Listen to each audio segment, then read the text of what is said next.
নির্বাচনের আগে বিএনপি জনগণের কাছে যে প্রতিশ্রুতি দিয়েছে তা বিন্দুমাত্র পরিবর্তন হবে না বলে জানিয়েছেন প্রধানমন্ত্রী তারেক রহমান।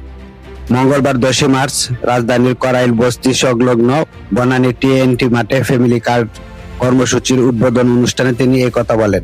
প্রধানমন্ত্রী বলেন, বর্তমান নির্বাচিত সরকারের কাছে মানুষের প্রত্যাশা অনেক, যা আমরা বুঝতে পারি।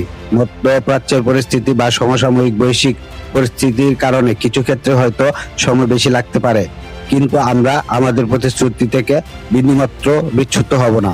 তাই সবাইকে ধৈর্য ধরার আহ্বান জানাই। তারেক রহমান বলেন, নির্বাচনের মাধ্যমে জনগণের কাছে জবাবদিহিতামূলক সরকার প্রতিষ্ঠা হয়েছে।